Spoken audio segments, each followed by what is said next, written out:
ষষ্ঠ দফা শেষ আর বাকি রইল মাত্র একটি দফা, সপ্তম দফা।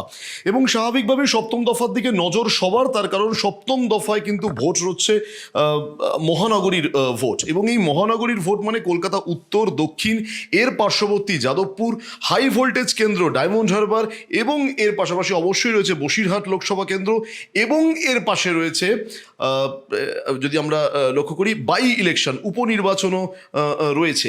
আমি এই সব কিছু নিয়েই 1 তারিখ কি হতে পারে। আপনারা জানেন যে ভোট যুদ্ধ, যে সমস্ত সম্মানীয় অতিথিরা আমাদের আসেন, যারা প্রতিনিয়ত চুলচেরা বিশ্লেষণ করেন, তাদের মধ্যে রয়েছেন অমিতাভ সেন, বিজেপি নেতা। অমিতাভ বাবুর কাছে আমি জানতে চাইব 1 তারিখ মহানগরীর ভোট, নজর সবার, হাই ভোল্টেজ ম্যাচ যদি বলা যায়, কি হতে পারে 1 তারিখ? 1 তারিখে এই কলকাতার অ্যাগ্লোমারেটেড এরিয়ার একটা মুশকিল হচ্ছে, এখানে পার্সেন্টেজ অফ ভোট হয় খুব কম, মানুষ এখানে ভোট দিতে আসে না। এইটা হচ্ছে সবথেকে বড় ব্যাপার, যার জন্য খুব স্পেসিফিক্যালি বলা যায় না। তবে আমার বিবেচনার মধ্যে 3টে আসনে আমরা অবশ্যই জিতছি। একটা হচ্ছে উত্তর কলকাতা, একটা হচ্ছে দমদম, এবং অপরটি হচ্ছে বসিরহাট। আর বাকি সবগুলোতে আমরা নেক টু নেক ফাইট দিচ্ছি, এবং আমরা সেখানে ভোট যদি এদের সুইং কিছুটা করে সিপিএমের প্রতি, ওদের প্রাক্তন কমরেডরা যদি সুইং করায়, তাহলে সেক্ষেত্রে আমাদের একটা বিরাট গেন হবে। এবং আরেকটা আমাদের জয়ের দিকে সবথেকে এগিয়ে দিয়েছেন আমাদের তৃণমূল সুপ্রিমো হারসেলফ। কীভাবে তিনি এগিয়ে দিয়েছেন যে আমাদের সাধু সন্ত, রামকৃষ্ণ মিশন, ইসকন এবং ভারত সেবাশ্রমের এগেনস্টে তিনি একটা বিশদমূলক ব্লাসফেমি তিনি তাদের ওপর চাপিয়েছেন। এইটাতে ভারতবর্ষের সনাতনী সমাজ এটা ভীষণভাবে আহত হয়েছে। সেই মানসিকতার রিফ্লেকশানও আমরা এখানে দেখব। আমরা আশা করছি যদি এখানে ভোটের পার্সেন্টেজ বাড়ে, অন্ততপক্ষে 60-65% মতন হয়, আমরা আরও অনেক ভালো ফল করব। এবং দক্ষিণ কলকাতা এবং যাদবপুর, এই দুটো সিটেও আমরা জিতে যেতে পারি। কেননা যাদবপুরে যিনি আছেন তিনি শিবের মাথায় কন্ডম পরিয়েছিলেন, এটা আমরা জানি, শিবের মাথায় কন্ডম পরেছিলেন। এটা একটা খুব বড় জিনিস, এবং তাকে কেউই পছন্দ করে না। এই যাদবপুরে পূর্ববঙ্গ থেকে যারা এসেছেন তারা ঘর বাড়ি সব। তাহলে অমিতাভবাবু, এটা আপনি তাহলে বলছেন যে 3টে আসনে একেবারে জয় নিশ্চিত, মানে উত্তর কলকাতা এবং এর পাশাপাশি আপনি বলছেন বসিরহাট এবং দক্ষিণ কলকাতা বা যাদবপুরেও আশা থাকছে, তাই তো? অবশ্যই দক্ষিণ কলকাতায় যাদবপুরে আমাদের আশা আছে। কেন আশা আছে? আমাদের দক্ষিণ কলকাতার যিনি এমপি ছিলেন, তিনি যিনি ছিলেন অ্যাকচুয়ালি মানে মালা রায়, তিনি 33% মাত্র তার অ্যাপিয়ারেন্স। তিনি কোনো কথা তিনি বলেননি পার্লামেন্টে। গুঙ্গা গুড়িয়ার মতন তিনি সেখানে বসে থাকতেন, মহুয়া মৈত্রর পেছনে বসে বসে টেবিল চাপড়াতেন। এই নেগেটিভিটিটা আমাদের, আপনি দেখুন এই পশ্চিমবঙ্গে, আমি একটা ছোট্ট হিসেব দিচ্ছি, পশ্চিমবঙ্গে যতগুলো কেন্দ্রীয় সরকারি অফিস আছে, এয়ারপোর্ট আছে, ডিফেন্স আছে, রেলওয়ে আছে, সমস্ত AIIMS আছে, বহু কিছু আছে, সিপোর্ট আছে, এই কাস্টমস আছে, এই যত ডিপার্টমেন্ট আছে, এখানে কন্ট্রাকচুয়াল ওয়ার্কাররা কাজ করে। মোটামুটি 8 লক্ষ কন্ট্রাকচুয়াল কাজ করছে। আমাদের বিজেপি নেতারা তাদের ভর্তি করিয়েছেন, ইনি কথা করেছেন। একটা আমি এই জায়গায় আসবো, বরানগর বাই ইলেকশন, উপনির্বাচন, যেখানে একদম সোজাসুজি টক্কর সজল ঘোষ এবং সায়ন্তিকার মধ্যে। কি মনে হয়, বরানগরে কি এগিয়ে আছে? সজল একদম 100% এগিয়ে আছে। সজল 100% এরকম লড়াকু ছেলে। সায়ন্তিকা তো ঠিক আছে, তিনি তার ফিল্ডে তিনি কাজ করেন, কিন্তু রাজনৈতিক ব্যক্তিত্ব হচ্ছে সজল। রাজনৈতিক ব্যক্তিত্ব এদেরই জেতা উচিত। আপনার দেখুন সন্ধ্যারায় এককালে দাঁড়িয়েছিলেন, মুনমুন সেন দাঁড়িয়েছিলেন, এটা কেউ রাজনৈতিক ব্যক্তিত্ব নন, কিছুই করতে পারেননি। আপনি এই মিমি চক্রবর্তী আর একজনকে দাঁড়িয়েছিলেন বসিরহাটে, এনারাও কিছু পারেন, নুসরাত। কাজী এই ক্ষেত্রে এই যে সজল 100%। অমিতাভ সেন তিনি কিন্তু বলছেন যে 1 তারিখের ভোটে দমদম, উত্তর কলকাতা এবং এর পাশাপাশি বসিরহাট বিজেপি জিতবে।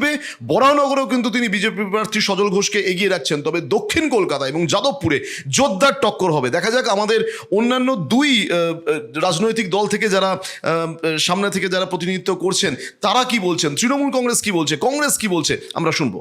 তারক ভদ্র, কংগ্রেস নেতা, যিনি আমাদের 6টি দফায় আমাদের ভোট যুদ্ধে তিনি কিন্তু আমাদের প্যানেলিস্ট ছিলেন। আমি তারকবাবুর কাছে আসবো। তারকবাবু, কি মনে হচ্ছে সপ্তম দফায় কি হতে পারে?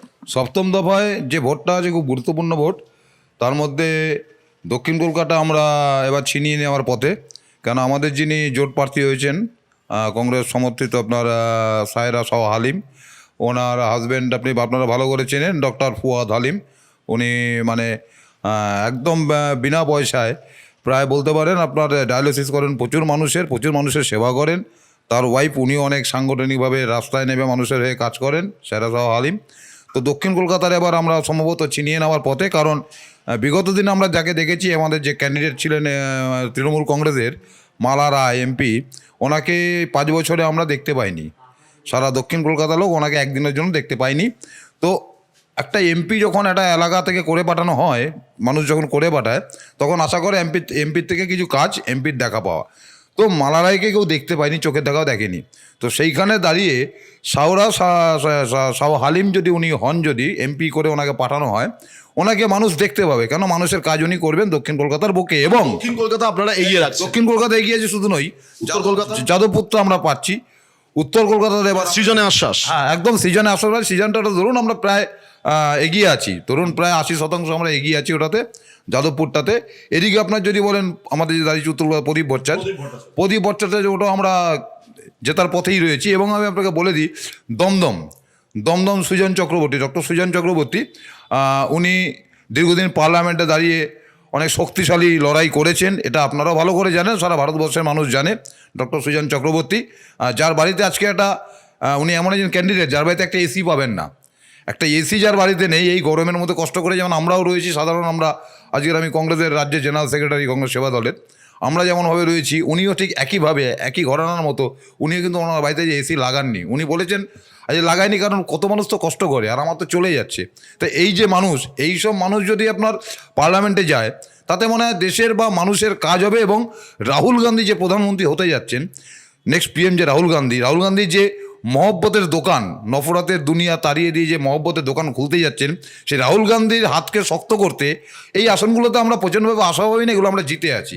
এগুলো ভদ্র তিনি বলছেন রাহুল গান্ধীর মহব্বতের দোকান, এবং সেই মহব্বতের দোকানে হাত শক্ত করবার জন্য ইতিমধ্যেই কিন্তু তিনি উত্তর কলকাতার প্রদীপ ভট্টাচার্য, দক্ষিণ কলকাতার সায়রা শাহ আলিম, যাদবপুরের সৃজন এবং অবশ্যই দমদম কেন্দ্রের সুজন চক্রবর্তী, এনাদেরকে এগিয়ে রাখছেন। প্রসঙ্গত আপনাদেরকে জানিয়ে রাখতে চাইবো, এইবার কিন্তু কংগ্রেস সমর্থিত বামফ্রন্ট মনোনীত যে প্রার্থীরা রয়েছে, তাদের মধ্যে থেকে ধারে ভারে সায়রা শাহ আলিম, সুজন চক্রবর্তী, সৃজন এবং এবং এবং উত্তর কলকাতার প্রদীপ ভট্টাচার্যকে তারক ভদ্র তিনি এগিয়ে রাখছেন। শাসক দল কি মনে করছে? প্রদীপ সিং, তৃণমূল কংগ্রেসের তরফ থেকে প্রদীপ সিং কিভাবে দেখছেন আমরা শুনবো। দেখুন, 1 তারিখে যে কটা আসনের নির্বাচন, 9টি আসনের নির্বাচন, 9টায় আমরা যদি 2019 দেখি, তাহলে 9টাই আমাদের ছিল। তো এবারও 9টাই আমাদের থাকবে একদম। এটা ওভার কনফিডেন্স না, কোনো ওভার কনফিডেন্সের জায়গা নেই। তার কারণ আমি আপনাকে বলি, সন্দেশখালী নিয়ে বিজেপি অনেক ষড়যন্ত্র পাকিয়েছে সেই আসনটাকে কীভাবে নেওয়া যায়। যেহেতু বর্ডার সংলগ্ন, মানে বাংলাদেশের সঙ্গে আমাদের বর্ডার শেয়ার করতে হয়, সেই জন্য সেটা নেওয়ার অনেক ষড়যন্ত্র করেছিল। মহিলাদের খেপিয়ে, তাদের টাকা দিয়ে, তাদেরকে তাদের সাহায্যে মিথ্যা অভিযোগ তৈরি করে তৃণমূল কংগ্রেসকে এবং বিভিন্ন তৃণমূল কংগ্রেসের নেতাদের ফাঁসানোর চেষ্টা হয়েছে। সেগুলো আস্তে আস্তে প্রকট হয়েছে মানুষের কাছে, মানুষ সমস্ত নোংরামিটাই ধরা পড়েছে, এবং কোথাও মোবাইল ফোন দিয়ে, কোথাও অর্থের বিনিময়ে সেইগুলো ঘটানো হয়েছিল। এতে বিরোধী দলনেতা সরাসরি ষড়যন্ত্রের সঙ্গে যুক্ত, এবং ধরা পড়ার পর, ভোট মিটে যাওয়ার পর সমস্তটাই পুলিশের কাছে কিংবা প্রশাসনের কাছে রাখা আছে প্রমাণ তথ্য সহকারে, এবং তার ব্যবস্থা নেওয়া হবে। সেটা মমতা বন্দ্যোপাধ্যায় নিজেই সেটা বলেছেন বিভিন্ন সভায়, যে কাউকে ছেড়ে দেওয়া হবে না এই ষড়যন্ত্রে। তবে আমি মনে করি বাংলার মানুষ যেভাবে আবার আমি এটাও স্বীকার করতে বাধ্য হই যে কিছু যে অন্যায় ওখানে হয়নি তা নয়। ওখানে জমি সংক্রান্ত কিছু অন্যায় হয়েছিল। মমতা বন্দ্যোপাধ্যায় মুখ্যমন্ত্রী হিসাবে তার কাছে এই খবরটা পৌঁছানোর সঙ্গে সঙ্গে সমস্ত জমি আধিকারিকদের ওখানে পাঠিয়ে, ওখানে বসিয়ে দিনের পর দিন ধরে মানুষের জমি ফেরত দেওয়া হয়েছে। আমি এই জায়গাটা আসবো, যে কথা আপনি স্বীকার করছেন যে কিছু যে অন্যায় হয়নি তা তো নয়, সেখানকার ভূমিকন্যা রেখা পাত্রকে বিজেপি এবার প্রার্থী করেছে। এটা কি মনে হয় না বিজেপি ডিভিডেন্ড পেয়ে যেতে পারে? দেখুন, ওখানে যে মহিলাদের সংক্রান্ত যে আন্দোলন, কিংবা মহিলাদের শ্লীলতাহানি, কিংবা মহিলাদের ওপর অত্যাচার, কিংবা মহিলাদের রাত্রে মিটিংয়ে ডাকা, যে গুলো করা হয়েছে, কিংবা 100-র ওপর মহিলা দের প্রিয়াঙ্কা টেবরিওয়াল, এদের বিজেপির ল সেলের কোনো দায়িত্বপ্রাপ্ত, তিনি দেশের মহিলা কমিশনের প্রধানকে এনে সামনে বসিয়ে যে মিথ্যে সাদা কাগজে সাইন করিয়েছেন, আর সেটাই সম্পূর্ণ নির্দেশ আপনার বিরোধী দলনেতা শুভেন্দু অধিকারী, সেগুলো সমস্ত প্রমাণ তথ্য সহকারে আছে।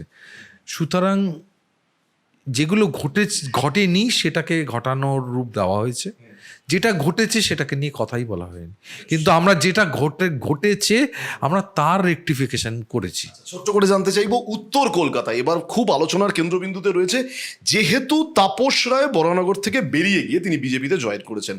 রাজনৈতিক বিশ্লেষকরা বলছে বিজেপি এগিয়ে রয়েছে উত্তর কলকাতায়, কিভাবে দেখছেন? আমি জানি না রাজনৈতিক বিশ্লেষকরা কিভাবে তারা মাপেন, এটা আমার জানা নেই। উত্তর কলকাতায় 7টা বিধানসভা আছে, যে 7টা বিধানসভার মধ্যে 7টা বিধানসভাই আমাদের।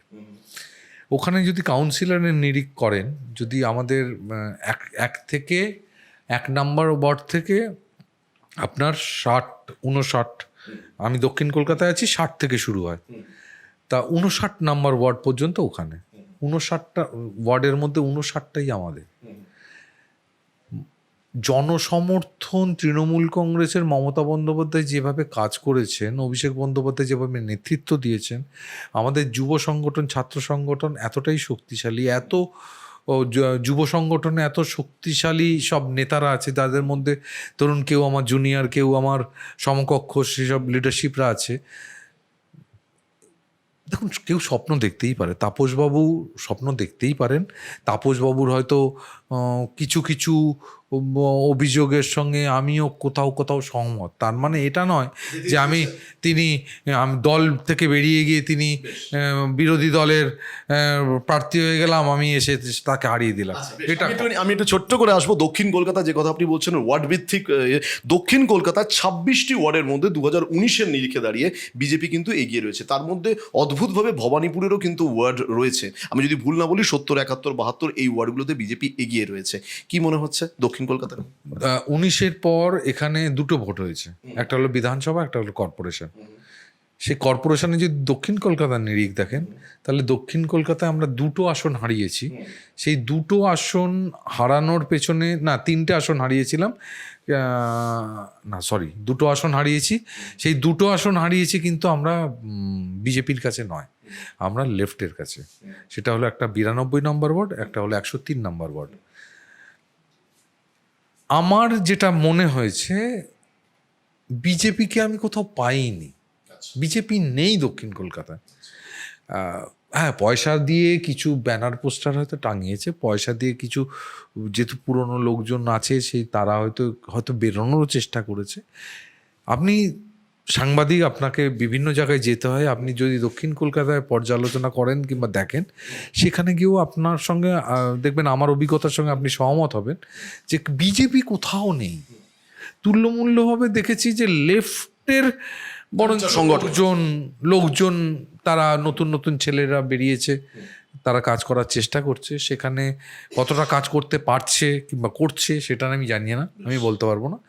কিন্তু আমাদের দল, আমরা যেরকমভাবে কাজ নেত্রী বলেছেন, মানে যেভাবে করতে শিখেছি ছোটোবেলা থেকে, সেইভাবেই করছি। মানুষের কাছে যাওয়া, মানুষের সঙ্গে কথা বলা, তাদের প্রয়োজনের জিনিসটা ফুলফিল করানো, এবং তাদের পাশে থেকে যেভাবে আমাদের নেত্রী যখন দল তৈরি হয়েছিল, তিনি এখান থেকে এমপি হয়ে জিতেছিলেন প্রথমবার, তারপর থেকে অনেকবার জিতেছিলেন। তা তখনও যেরকম কাজ করতাম, আজকের দিনও সেই কাজ করি। আমি ছোট্ট করে আরেকটা কেন্দ্র না আলোচনা করলেই নয়, আমি যাদবপুরের কথায় আসবো। তার কারণ যাদবপুর অদ্ভুতভাবে তিনটি লোকসভায় 3বারই কিন্তু প্রার্থী চেঞ্জ করেছে। কবির সুমন, সুগত বসু, মিমি চক্রবর্তী। যাদবপুরের মানুষ কিন্তু 5 বছরের পর, তার পরের বছর কিন্তু সেই প্রার্থীকে পায়নি। এবার কিন্তু সায়নী ঘোষ ধারে ভারে তার ঘাড়ের কাছে নিঃশ্বাস ফেলছে সৃজন ভট্টাচার্য। কিভাবে দেখছেন? এটা আমি বিশ্বাস করি না। আপনি যেটা ধারে ভারে নিঃশ্বাস ফেলছে, দেখুন, তবুও আমি বলতে পারি 2-4টে পোস্টার ব্যানার দক্ষিণ কলকাতায় দেখা গেছে বিজেপির। যাদবপুরে তো পোস্টার ব্যানারও নেই বিজেপির। আর যদি বলেন সৃজনকে, দেখুন যাদবপুরের যে আপনি যে দুজন সাংসদের কথা বললেন, তাদের সময়কার যে বিধানসভার বিন্যাস ছিল, আজকের যে বিধানসভার বিন্যাস সেটা বদলেছে। বদলের ফলে হয়েছে যে এখানে থেকে একটা বিধানসভা জিতেছে আইএসএফ, তারা আবার বামেদের সঙ্গে আসেনি, তারা আলাদা করে লড়ছে। এখন আইএসএফ এর একটা কনসোলিডেটেড একটা ভোট জোন হয়ে গেছে একটা ভাঙড়। এবার যে 6টা বিধানসভা আছে সেই 6টা বিধানসভায় আবার তাদের কোনো প্রভাব নেই। সেই 6টা বিধানসভার মধ্যে যদি সামান্য প্রভাব আমি দেখি, যদি মূল বিশ্লেষণ করি আমি বসে, একটা তৃণমূলী বিশ্লেষণ করা থেকে একটা নিউট্রাল মানুষ হিসাবে বিশ্লেষণ করি, তাহলে কোথাও দেখছি আমি যে বিন্যাস দেখছি সেই বিন্যাস অনুযায়ী যাদবপুরের টালিগঞ্জ যে বিধানসভাটা পড়ে সেখানে যেমন বামেরা খানিকটা আলগা হয়েছিল, সেইখানে বামেদের আলগা ভাবটা খানিকটা কমেছে, শক্তিশালী হয়েছে বলার মতো জায়গাতেই নেই। আলগা হয়েছে, আলগা যে ভাব ছিল তার থেকে আলগা যে ভাবটার থেকে কাটিয়ে উঠছে চাইছে এটা কোথাও মনে হচ্ছে। আর যে কটা বিধানসভা আছে সেই সব বিধানসভা সম্পূর্ণভাবেই তৃণমূল কংগ্রেস প্রভাবিত এবং মানুষ তৃণমূল কংগ্রেসকেই ভোট দেবে। 1 তারিখ ভোট, 1 তারিখ 7ম দফা হাই ভোল্টেজ ভোট, তার কারণ মহানগরীর ভোট। আমরা আমাদের 3 প্যানেলিস্টকে যারা আপনারা নিয়মিত দেখেছেন ভোট যুদ্ধ এই পর্বে, যারা কিন্তু বাংলার পালসের টিভির স্টুডিওতে এসছেন, বিজেপির অমিতাভ সেন, কংগ্রেসের তারক ভদ্র এবং অবশ্যই তৃণমূল কংগ্রেসের প্রদীপ সিং। প্রদীপ বাবু কিন্তু একেবারে 9-0 কনফিডেন্ট তৃণমূল কংগ্রেসই জিতছে। ভোট বড় বালাই, 1 তারিখ কি হয় এখন সেটাই দেখার। 4 জুন রেজাল্ট আউট, তার আগে আমরা 1 তারিখ কি হতে পারে এই ছোট্ট প্রতিবেদনের মাধ্যমে 3 রাজনৈতিক দলের প্রতিনিধিদের সঙ্গে আমরা কথা করে একটা সাময়িক একটা প্রতিবেদন আপনাদের সামনে তুলে ধরার চেষ্টা করলাম।